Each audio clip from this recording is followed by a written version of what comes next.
great introduction. Welcome, everybody. I don't know what time zone you're in. We are here in Reno, Nevada at the Pepper Mill. The Pepper Mill is actually heated and cooled with geothermal energy. So welcome. We're going to be talking about how to actually get that, how do we actually build the geothermal? In the little video you saw, they say, let's go exponential. You're not going to go exponential unless you have a good regulatory framework to build upon. So today we're going to be essentially rehashing a panel that we had yesterday. We still have 3 of our panelists. We've unfortunately lost a couple of them, but you can see everybody's picture. So first of all, my name is Catherine Hickson. I'm the CEO of a conventional geothermal project called Alberta No. 1, and I'm also president of Geothermal Canada. To my left is Brad Hubbard. So Brad is he's a PNG, but he is a regulator, retired now. So he's bringing to the panel that regulatory experience. What does regulations have to look like? And he'll fill us in later. Faith Martinez-Smith is from NREL, and NREL is one of the U.S. national laboratories, and she's a policy person. So she's going to be talking about work that NREL has recently done and just released. And farthest on the edge is Emily Smejkal. Emily is a geologist with a lot of downhole drilling experience. She comes from the oil and gas world, 10 years experience, and is now transitioning into geothermal. So, without further ado, Brad, I'd like you to introduce our audience to what is it that we need for a regulatory framework. So, give us the groundwork, and then when you're finished, I'm going to be talking about exactly what it is we're talking about when we're talking about non-conventional. So we're going to let you kick it off. Thanks, Kathy. As Kathy mentioned, my role on the panel is as a former regulator, primarily with oil and gas experience, but of course, quite a bit of similarities between oil and gas regulation and the emerging regulatory frameworks in different jurisdictions that are coming on for geothermal. And I will say, as just an opening comment, how important the presence of a regulatory framework of some sort is to enable geothermal development to actually get some traction in a jurisdiction. So, first of all, just when we talk about a legal framework, I would just kind of qualify that as sort of 3 major components, one being policy, which is the means that the government sets out its objectives in, legislation, which is crafted based on the policy objectives of the government, and then finally regulation, which includes the regulatory organizations themselves, requirements, and the regulatory processes that they administer. So the objectives of regulation, implementation of government policy, that's the regulation, the regulatory framework is the tool for that. Regulation of critical importance, and it is a function to be able to assess the risks associated with development and ensure that those risks are mitigated.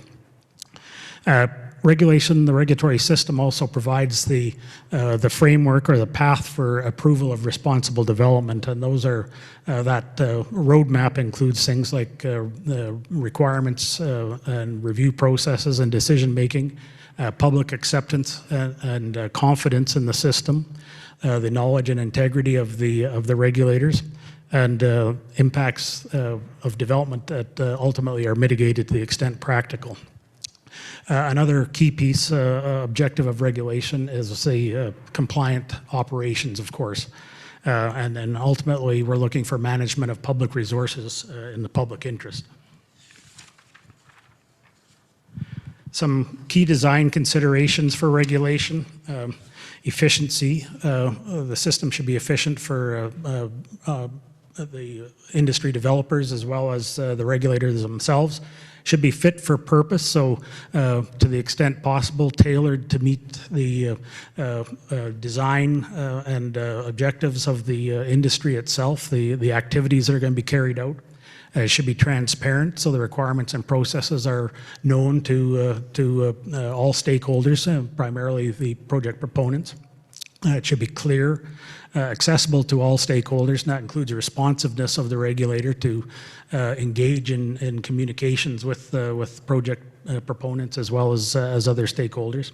Certainty of processes and decision-making criteria. And an important one as we get talking about geothermal and the potential advances of that, maybe in the next decade or so, is the regulatory framework should be adaptive and be able to accommodate the introduction of new sorts of technologies, things that we may not even be contemplating today. So some of the regulatory risks that are associated with extractive resource development, they'd be well known to everyone: public safety, environment protection, resource conservation, equity among rights holders, and efficient operations.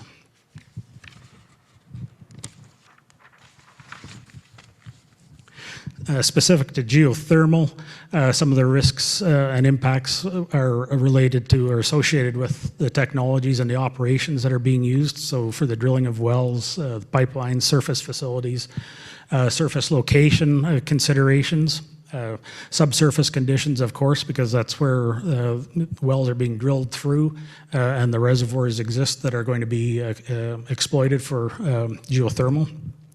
The resource characteristics, so the size of the resource, the properties of the reservoir, fluids or lack of fluids, the amount of heat energy that's there, the rate of extraction, and ultimately end-of-life considerations as well, as with any extractive resource development.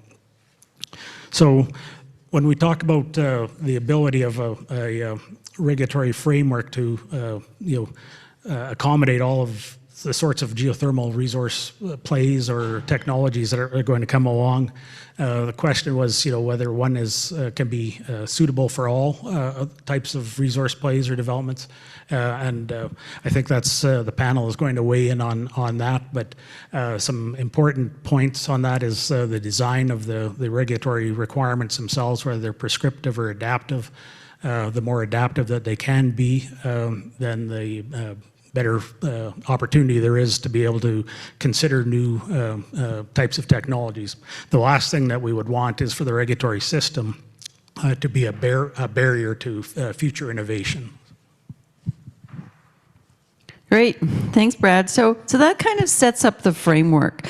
And that framework is true whether we're talking about conventional or non-conventional geothermal. So let's actually define. So one of the reasons why this panel was set up is because there are some issues with developers in terms of non-conventional, geothermal development in general, and particularly with non-conventional. So let's actually go back, take a step back and actually define what is it that we mean.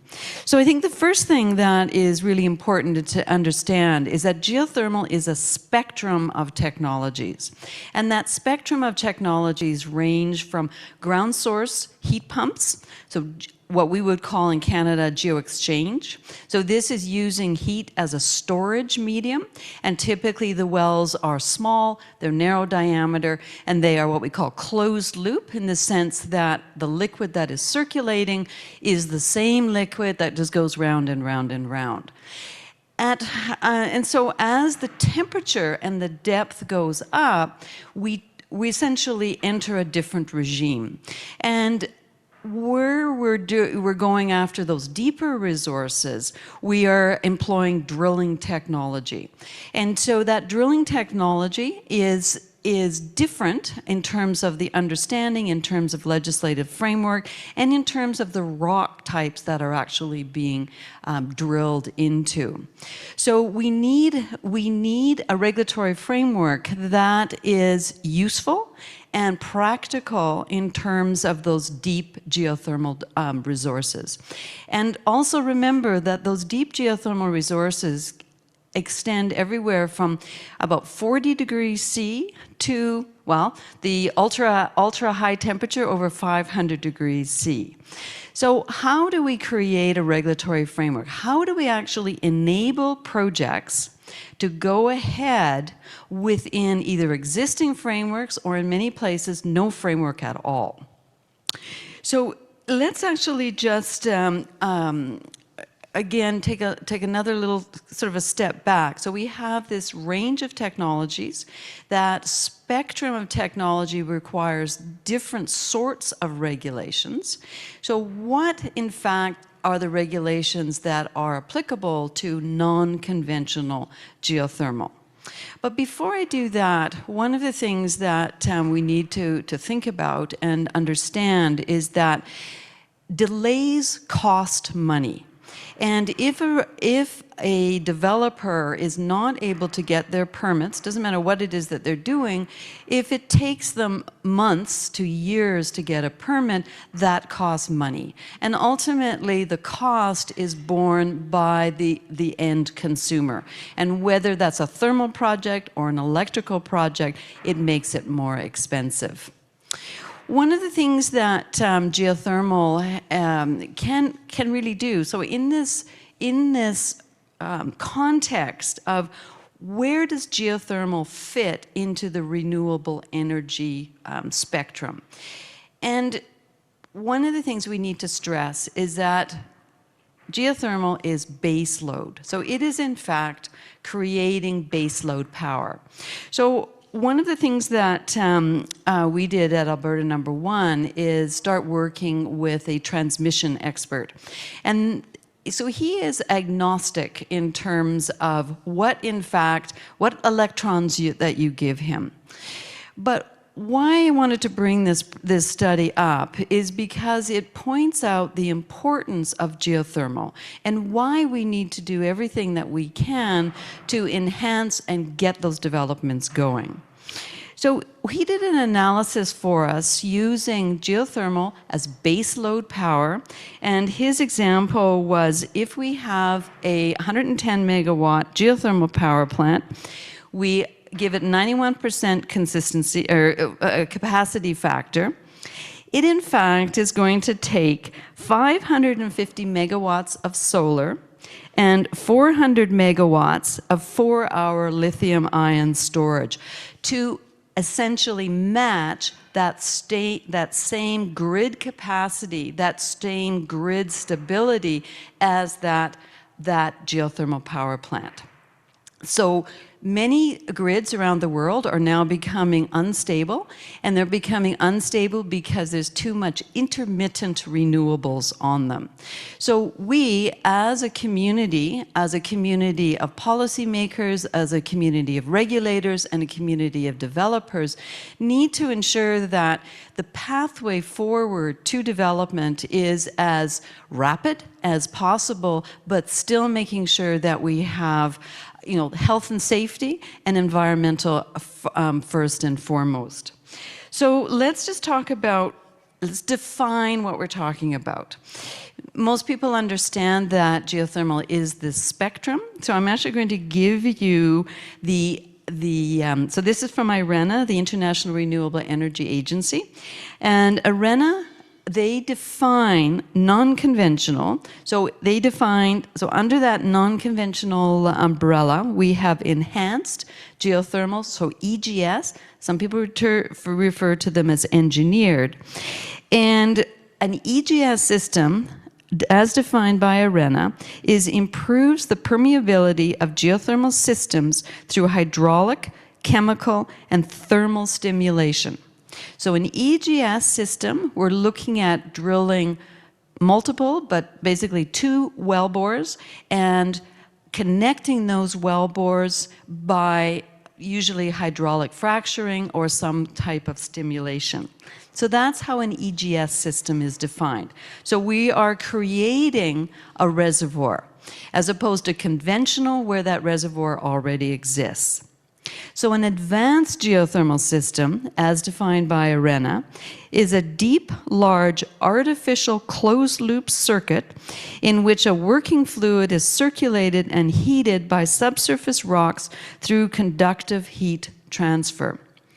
So this the closed loop AGS systems are actually very much like our GeoExchange. They're just deeper. We're connecting wellbores underground, and we are using a secondary fluid as the working fluid rather than the naturally occurring brines. So that's how IRENA defines AGS and EGS. So now our goal is, if these are the definitions, if our project is an EGS project or an AGS project, should we be going through the standard regulatory framework for a geothermal project? So I want to hand it over to Faith. So Faith and NREL have been doing a scan of existing geothermal frameworks. So over to you, Faith. Thank you, Kathy, and thank you to the Pivot organizers and Project Innerspace teams. Appreciate the opportunity to share a little bit more about some recently published work at the lab. As Kathy mentioned, I'm Faith Martinez-Smith. I'm an energy policy and regulatory analyst in the Strategic Energy Analysis Center at the National Renewable Energy Lab, or NREL. I'm going to take a couple of minutes and provide a little bit of background for the project that I'm going to describe, which I think should lay some context. I'll also kind of slowly speak when I give you the title of the report. It's lengthy in our presentation yesterday, and then if you had joined virtually and or in person, we actually had a QR code that you could use to download the report. So I'll give you time to get that in as well. So on our end, the report is actually called Topics and Considerations for Developing State Geothermal Regulations. And when I say recently published, I'm speaking about 3 weeks ago we published this report. The report in and of itself is the result of over a year's work at the lab, and not just myself and the PI on this project, but there was a team of us that worked on this. And so it's been a very in-depth project, and we were very excited to take this on.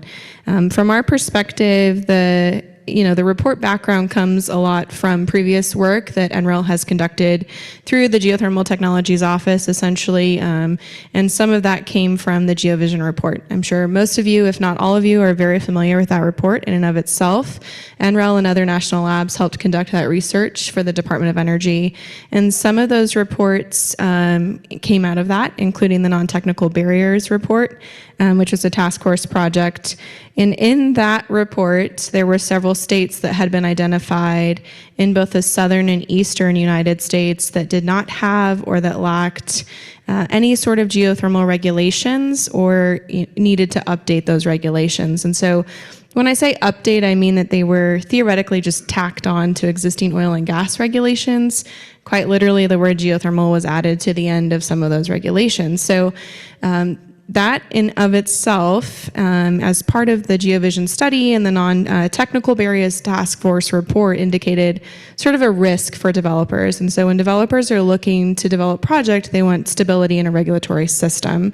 And so this project in and of itself, like I mentioned, came out of identifying those states that had those missing gaps, and then kind of moving forward with that. And so when we're talking about this project, we're looking at primarily direct use applications and electricity generating applications as well.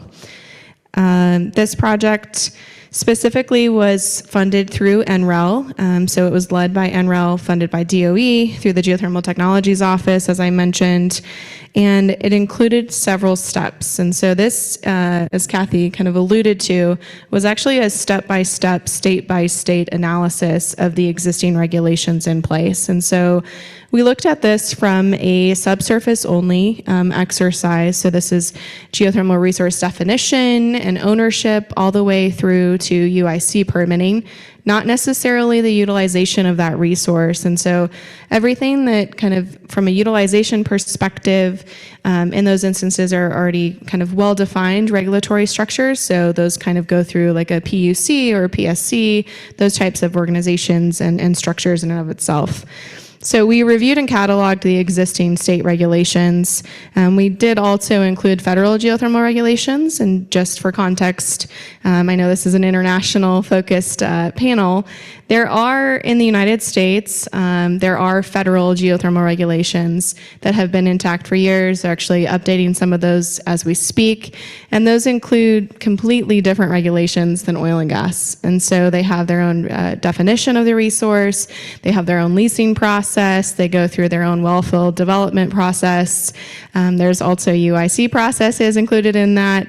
And then on top of that, there's royalty rates that are kind of based on the type of utilization of that resource. So it's very well established. And so we sort of just cataloged that as part of this effort.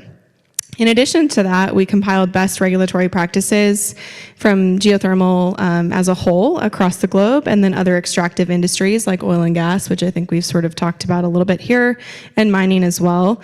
And then we created a geothermal regulatory stakeholder working group, and this was a volunteering effort of roughly 15 to 17 folks that would join us from different industries. So we had geothermal folks across the spectrum, so AGS, EGS, hydrothermal folks. We also had oil and gas folks on this committee, working group, and then we had regulators from states that have existing geothermal regulations, as well as states that were interested in updating or creating regulations. And so we met once a month to kind of walk through what we had found in the research. And so as part of that, we would talk about all of that. And so talk about their experiences, kind of how that would impact their industry, just kind of learn through that process. And then we would kind of write bits and pieces of the report as we would go and have them kind of walk through and review that as well. And so the report is, again, inclusive of geothermal electricity and direct use applications. It's focused up and to the point of utilization. And so we're not covering anything on regulatory processes associated kind of above the ground, if you will, aside from like UIC permitting, if you will.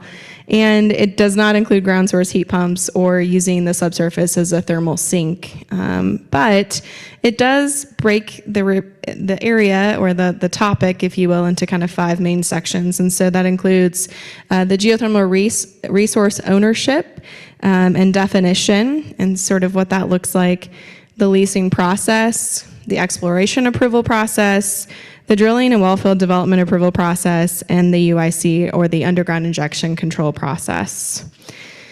From that study, there are several regulatory considerations. So as an employee at a national lab, we don't advocate for policy or changes in that space, but we are able to provide kind of a swath of neutral information for decision makers to take and to make decisions on what they think is best. And so as part of that, we have an executive summary that I think is anywhere from 8 to 10 pages of considerations across those 5 main topics that I mentioned.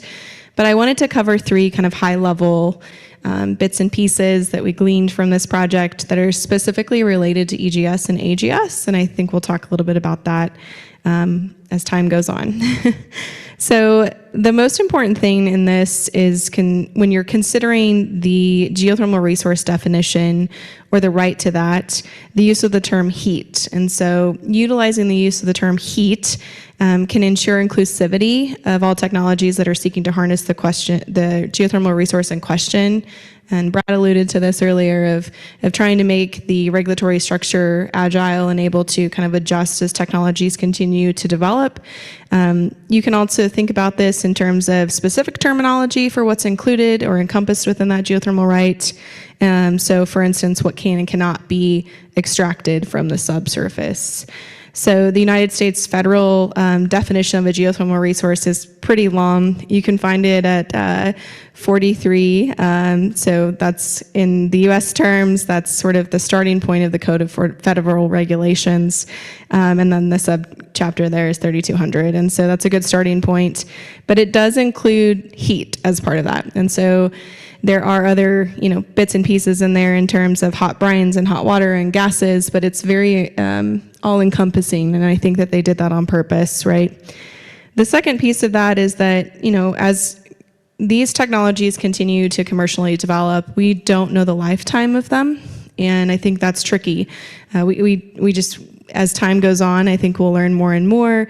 But when we think about it, and you're thinking about a regulatory framework that can be lasting and not necessarily need to be changed, thinking about the leasing structure. And so thinking about it in terms of a lease structure without fixed ends, or like an end date, if that makes sense, and that would provide opportunities for all technologies that are producing a viable resource to continue to operate and not have to be as concerned with that. So a couple of examples that we use in the report is the U.S. state of Oregon, where all leases are without limitation as to time, but the regulatory department there can cancel that lease as they see fit. So there are stipulations that can be included in that, and so we see that in a few states. At the federal level, there are very many timestamps, and so I won't get into that. You can dive into that on your own. And then the last thing I just want to touch on briefly is this concept of UIC permitting. And so in the hydrothermal space, the underground injection control permitting process is kind of the last little bit, or the cherry on top, before the utilization of the resource really occurs, if you will. It can be a very complicated process depending on the primacy involved of the regulatory agency. So depending on the state that you live in, there are specific states that hold primacy. And so primacy in the sense that the state oversees that regulatory jurisdiction. And then there are several states that have left that to the federal government. And so it gets a little tricky in terms of timing and permitting and kind of what all of that looks like. But AGS and EGS technologies are not injecting in the same way that you would into a hydrothermal reservoir. And so when we think about that and thinking about UIC permitting for closed loop technologies in particular, most regulatory agencies that we've interacted with have indicated that they still consider any input of fluids into the subsurface an injection, regardless of it being in a closed loop system. And so therefore it would require a UIC permit to operate. And so from the conversations that we've had with the stakeholder working group members of both regulators and developers, it seems like the best fit for them. And as part of kind of this consideration piece is that, working together earlier is better. So having the developers sit down with the regulators, talk through their technology from the very beginning so that there's no red flags and they can answer questions and they can figure out a path forward. Because again, that's sort of kind of the tail end theoretically of project development before utilization. And so those are a few things there. I'm going to repeat the name of that title for you guys just so that you have it if you are interested. So it's Topics and Considerations for State Geothermal Development. If you go to NREL.gov, you can just type that in the search bar and it should pop up for you. You can also type in either my name, Faith Martinez Smith, or Aaron Levine, and it should pop up from an authorship perspective as well. Super. So I think it's a really important piece of work because we know that the geothermal frameworks are different across, and it's not just different across the various states, but it's different across the world. And we do know that the lack of a regulatory framework does impede development, as well as unclear or sort of unspecified geothermal frameworks also impede development. So let's hear from Emily, because so basically yesterday in our 2-hour session, we heard from Brad and we heard from Faith in terms of, Brad in terms of what do we actually want to achieve with the geothermal framework? Faith from the perspective of, what's already out there? How does EGS and AGS fit into that? And then we had Emily, we had Susan Petty. So Susan Petty unfortunately was not able to join us this afternoon, but probably has the most experience in terms of the EGS development perspective. So Emily is going to carry the cross and sort of report on what we ended up with in terms of our conclusions from the developer perspective. Thanks, Kathy. And I'll call it carrying a torch, not carrying a cross from the developer side. So there's a couple considerations with the developers from the EGS and AGS perspective. From the drilling side, really, we're utilizing technology that already exists in the hydrocarbon industry. So my main perspective on that was that we should be able to utilize the same regulations. In places, I'm from Canada and Alberta, and we have a very stringent regulatory regime for hydrocarbon drilling. So I feel that there we should be able to operate our drilling for EGS, AGS, any geothermal under those same strict regulations. Now, when we start getting into completions and production, that's where we start testing these new and novel technologies. So EGS, as Kathy mentioned, we're going to be stimulating that rock volume in a deep well at a large volume, and there is the potential for induced seismicity. So induced seismicity has happened in the past in the hydrocarbon industry, and it's been a bit of a red flag from the public safety perspective. So I do know that some jurisdictions have regulations around induced seismicity, some do not. But I think from a public relations and public safety perspective, it's something that EGS geothermal projects need to be aware of going forward, and it's probably something that the regulator would have a public vested interest in being involved with.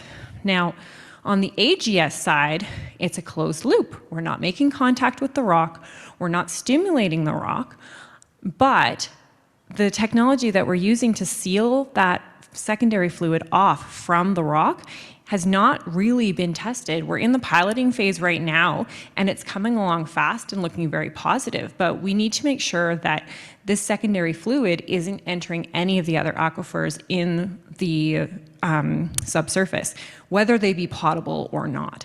So the AGS side of things is we need to ensure that we're monitoring for containment of that secondary working fluid as we go forward in the development life of these projects. So, and like Kathy said yesterday, I had two experts on EGS and AGS sitting next to me. So I'm trying to summarize a little bit of what they had said, but really at the end of the day, from the development side, we actually said that I think the regulations for EGS and AGS is a positive thing. It's something that's going to enable the public to trust us because they know that the regulator has got public safety at the front of mind.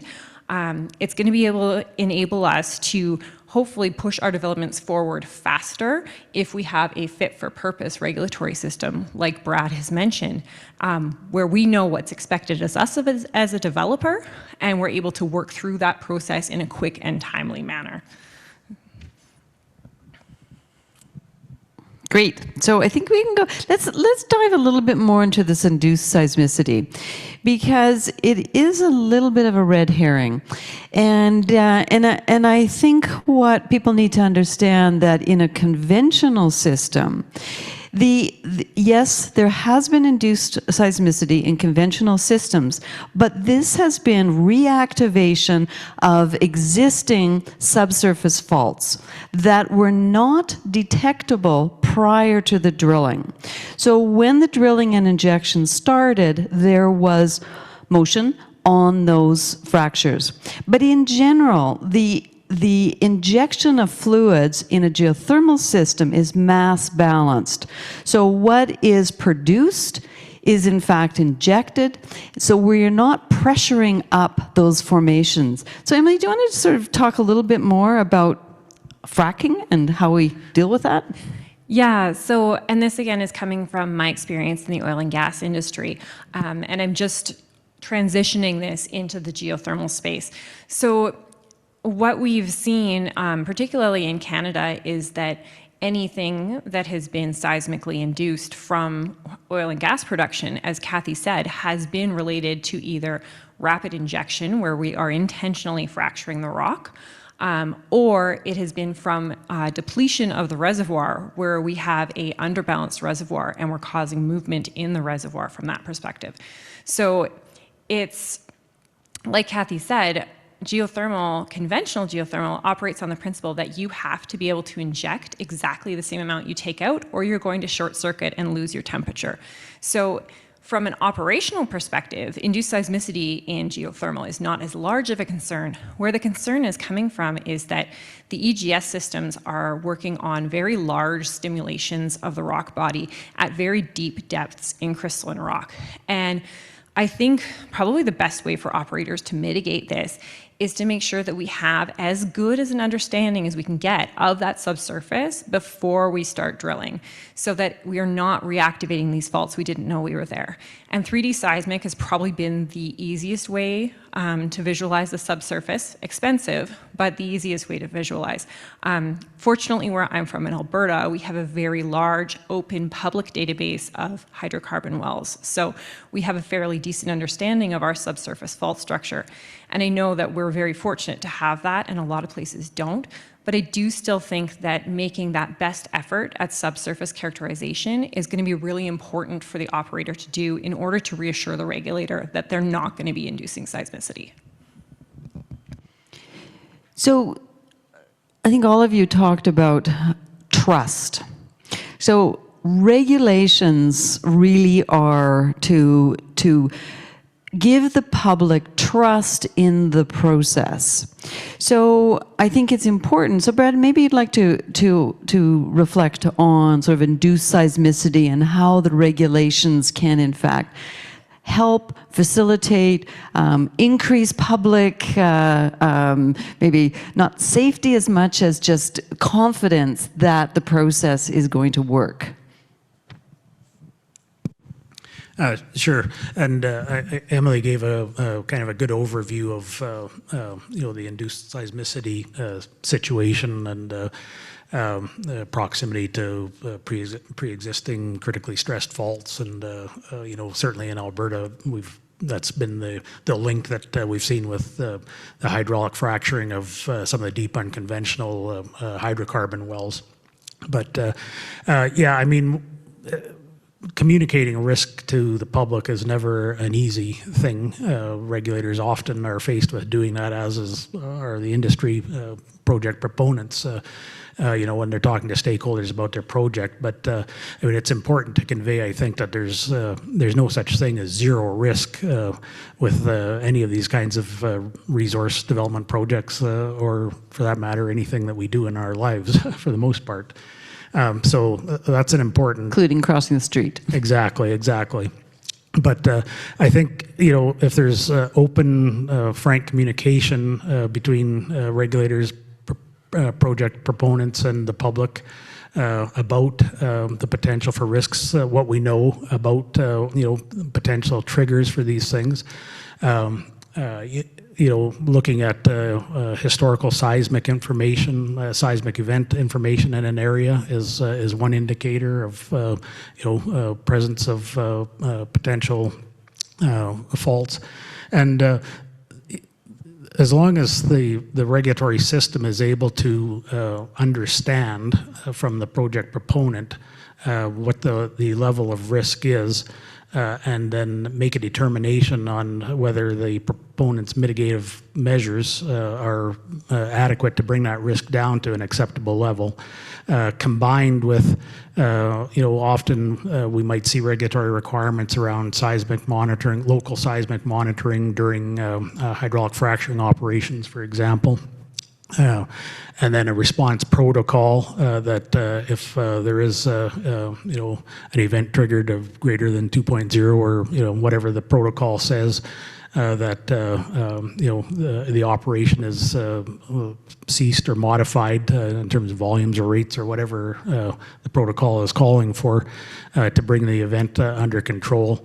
Those kinds of measures, I think, help to provide some degree of confidence and trust that the public can have that the regulatory system and the operator are working together to ensure that there's not a serious event.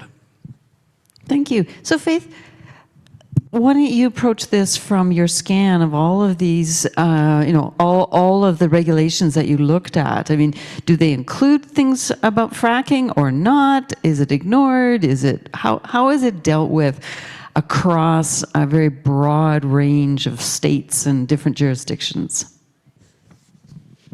Yeah, that's a great question. So this study didn't necessarily focus on that. So I can speak to that in terms of what we looked at from the kind of the scan that you're describing. And so we really dove into specific things related to geothermal. And I would say most of the regulations have not thought about, and I can't get into the regulator's mind on this one, but they're looking at mostly hydrothermal systems, right? So in the creation of these regulations, I don't think that there was the thought of induced seismicity when they were being developed or had been developed. And so we didn't see much of anything like that related to that. I think there are states that I can speak to that have started to address this from an oil and gas perspective. And I think that there are going to be, some sticky situations that developers may find themselves in. And so one state that comes to mind in particular is New York. So New York has banned fracking, period. I don't think that will ever change. I don't think that there's much interest in geothermal for power production. I think they're looking at it more from a direct use perspective. So there are some projects that are already diving into this, and they are seeing a little bit of pushback from kind of the jargon that's used in the industry, and I think that that's been sort of hard to kind of overcome because of that. So one project that in particular is sort of a cross-combo project at Cornell University, where they're transitioning their entire heating and cooling system on campus to utilize deep direct use geothermal. And so there's a great example there of, they aren't able to frack, so they can't tap into natural gas, but they also have pretty strict carbon or climate goals that they're trying to achieve at a university level, at a state level, and so geothermal comes to mind, and so it's a little different. So they're going to try to use and take that approach. They're also a state that's really interested in heating and cooling applications. So are they investigating an AGS or an EGS system?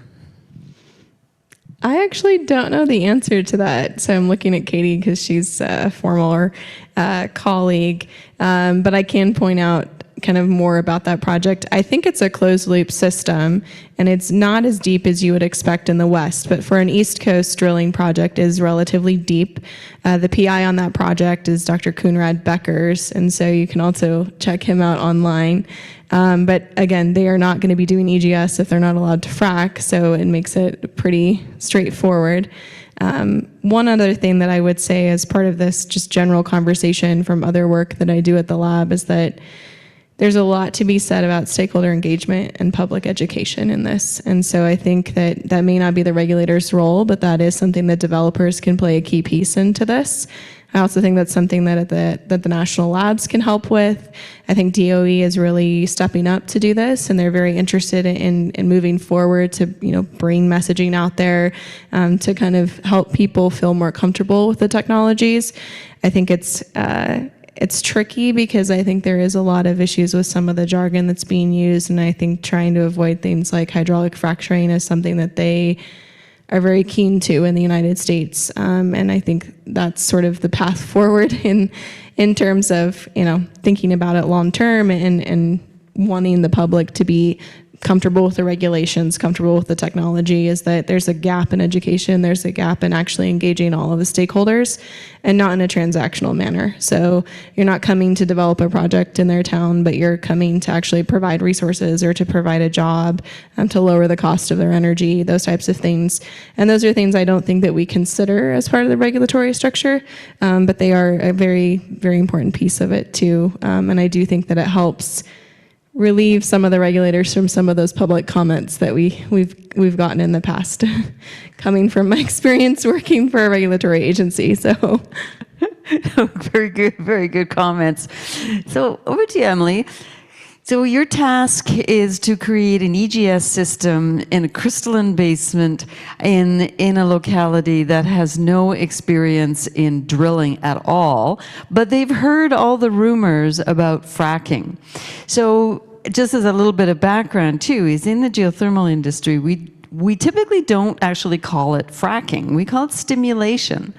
And there's a couple of things, is because fracking as it's done in the oil and gas industry is actually very different than it's done either in the EGS or the conventional geothermal business. We don't frack to those kinds of pressures. We have very large well bores, and they need a different approach. And in fact, most geothermal projects can't afford to frack in the way that an oil and gas company can, simply because of the fact that it's extremely expensive. So over to you, Emily. How are you going to deal with this? That's a great question, Kathy. So honestly, my first instinct is that I need a community champion. So I need to go into the community and I need to find myself a cheerleader in that community.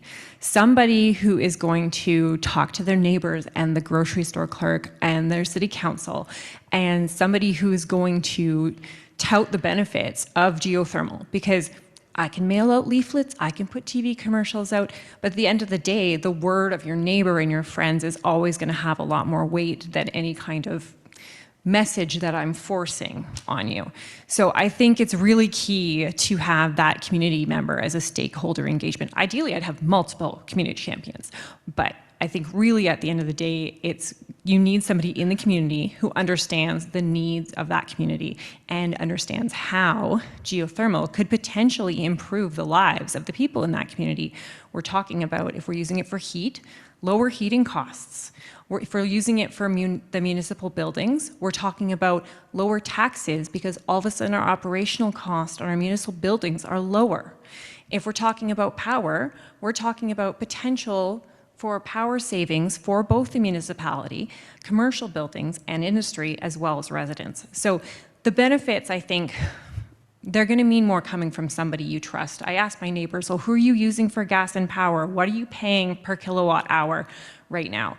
So if geothermal is part of that conversation mix within the community, I think you're going to get a lot further with community buy-in. So, and I would just like to give a shout out to the Utah Forge. They had a talk this afternoon on sort of their gold standard of community engagement, and I think that the work that they've done at Utah Forge, which is an EGS testing site in Utah, and it's located on one of the military bases.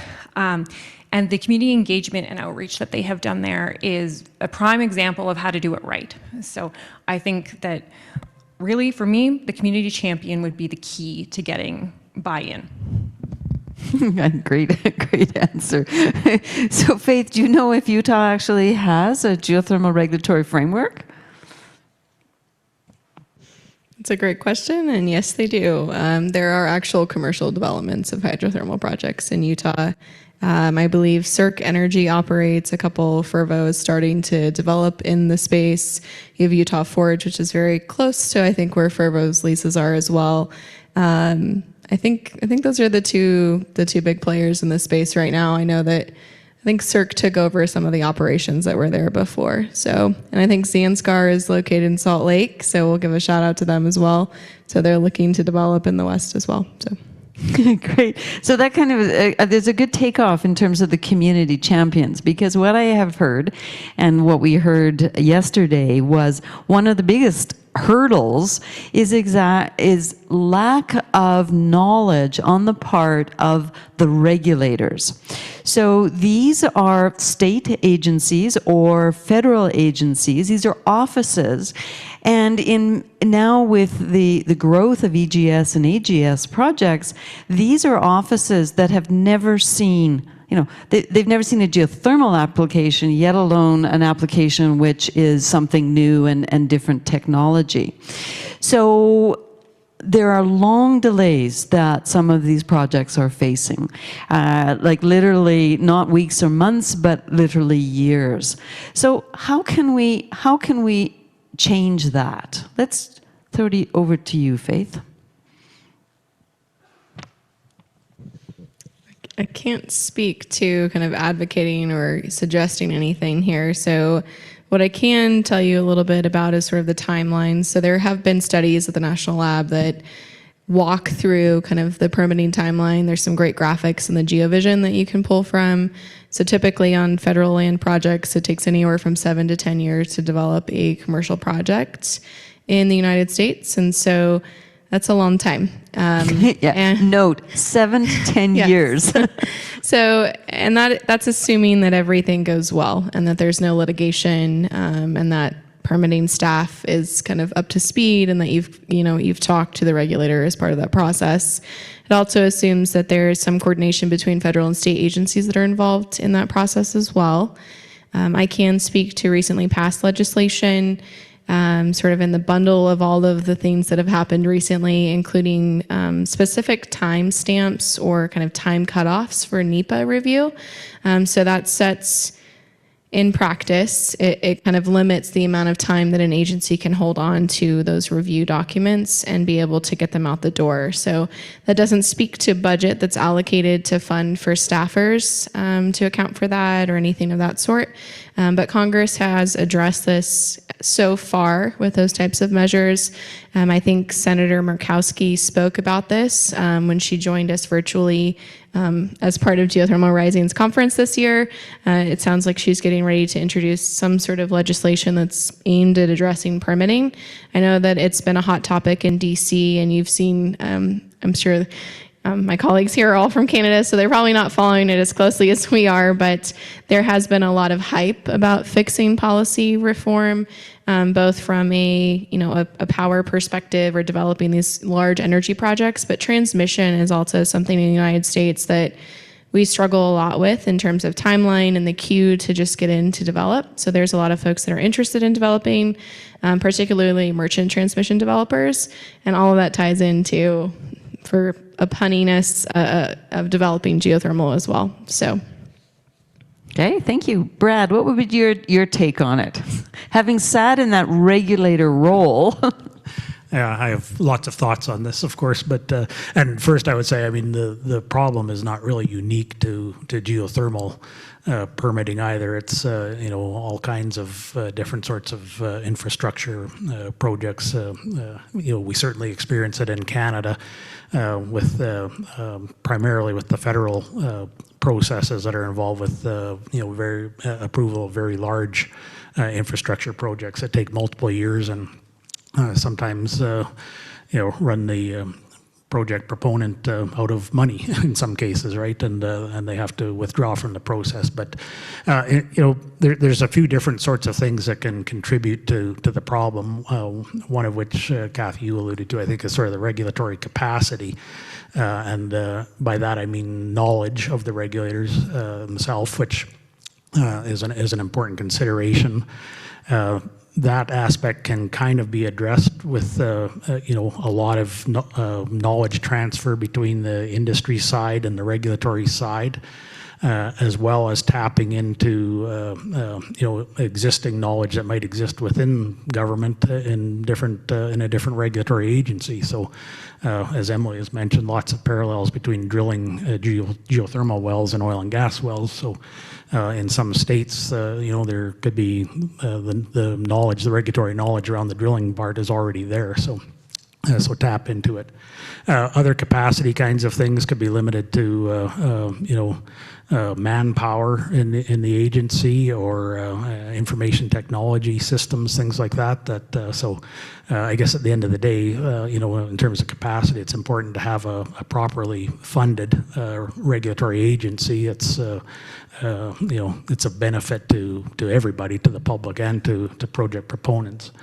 Other areas where delays and inefficiency can come in is in the process design itself. So the project application requirements, for instance, and the types of approvals that are required, are the information requirements well defined so that the applicant knows what they're expected to provide, or is it kind of a open-ended moving target sort of thing that ends up going on indefinitely in some cases?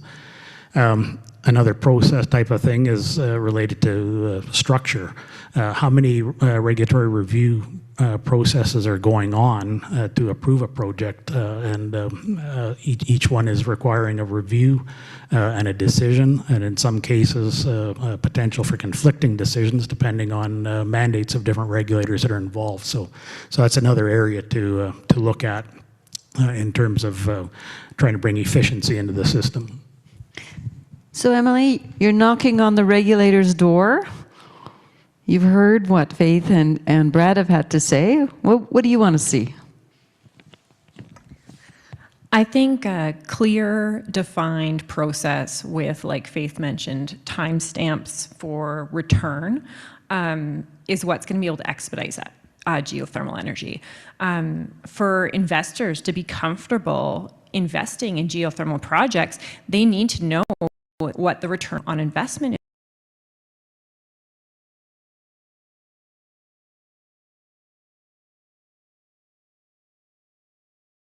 that clear step-by-step process with definitive timelines is going to be able to help us sell our projects to investors, help us put timestamps on the map for where we're going to be when, and it's going to make it easier, I think, for us in the end to meet the requirements of the regulator if we know what is expected and when. Yes, absolutely. So a couple of thoughts came to mind when Brad was speaking, so excuse me on this. I think it's pretty relevant to the conversation from a US-based perspective as well. So the Department of Energy actually funded a project to look at interagency coordination recently. So I would say in 2022, we published a report early in 2023 that looked at a geothermal interagency task force. And so that included all of the federal agencies and a few state agencies that are involved in the geothermal permitting process in the Western United States. It brought all of those individuals to the table to kind of talk through some of the processes that they have in place, discussing similarities, discussing issues and concerns that they have, talking about issues like staffing and knowledge transfer and those types of things. And there has been a task force that's been stood up from that. So the United States Bureau of Land Management and the Department of Energy are leading that effort. From what I've understood, they've continued those meetings. So NREL was in charge of that project. We led that project. And we actually had listening sessions with a variety of stakeholders. We brought in environmental and NGOs. We brought in tribal organizations and government and representatives. And then we also worked with state agencies. We worked with government agencies as part of that at the state level to kind of talk through some of these challenges and trying to figure out where do we move from here? How do we fix some of these problems? We published a report that kind of highlighted what that looks like and what some of those folks have said could be potential solutions moving forward. And I think one other thing recently that has happened in the Western United States is that Governor Polis was the chair of the Western Governors Association, and they've just published their, I believe it's called the Heat Beneath Our Feet Initiative report. So it was a final report. I think it's been talked about a few times here, but that also sort of talks through some of the need that they, from the meetings that they had with state representatives, and from a regulator perspective, state governor offices, state energy offices, local communities, kind of some of those things that, okay, here are the red flags. Here are areas that, you know, community members or people that are decision makers or people that are moving the applications forward kind of need, or the information that they need there. So I think it's a hot topic, and it seems, you know, not just the work that we're doing and kind of what Brad's talking about. I think a lot of people recognize that and see that, and that things are moving in that direction. So some other recent work that I think to speak to and to show, so. Great. Well, we're actually in our last 2 minutes. So I think I'll just summarize, I think, where we ended up. And that is that the AGS and EGS, because they involve drilling, should not have a separate regulatory framework, but they can fall underneath of existing geothermal framework. But what is important is that that framework be flexible and it be fit for purpose, so that jurisdictions that have a very inflexible, rigid framework should probably want to have a re-look. And I direct you to what NREL has just released, to look around the world, see what other examples there are out there. Ask developers, particularly developers that are working in multiple jurisdictions, which jurisdictions have a framework that actually is working for you. So that was basically our conclusion. There should not be a separate regulatory framework. But the one thing that we digressed on, or not so much digressed, but agreed on, was that if a project is entering an existing hydrocarbon well, or even a water well, as long as they are not deepening, whipstocking it, or changing, they are simply going in, they're looking at the well integrity, that in fact, those kinds of projects that use existing infrastructure without changing that infrastructure in the sense of, say, entering the casings or changing the casings, should be operating probably under environmental guidelines. And those environmental guidelines are more applicable to the use of a secondary fluids, potential contamination of groundwater, or surface contamination. So I think we're out of time. I think you have probably 20 seconds that you could give some parting words. So Emily, let's start with you. I just want to say that I think geothermal and EGS and AGS is what's going to help us get heat everywhere and geothermal everywhere. So I think figuring out this piece is a really important part of that puzzle. I'm just going to give you the title of that report one more time because it's lengthy and I know that people will probably be interested in it. So it's Topics and Considerations for Developing State Geothermal Regulations. It was published in September of 2023, so it should be relatively close to the top. And Katie said, our moderator here in the room, that she has posted it in the chat. Great. Brad? Yeah, I would just say that for any jurisdictions out there, wherever you are in the world, that are looking at potential for geothermal energy as part of your energy supply portfolio, that I can't stress enough the importance of a good, solid regulatory framework to enable that sector to get going. Great. Thank you all. And thank you all for joining us from wherever in the world that you are. Hopefully that this has been informative and helpful for you to move projects forward. Thank you so much.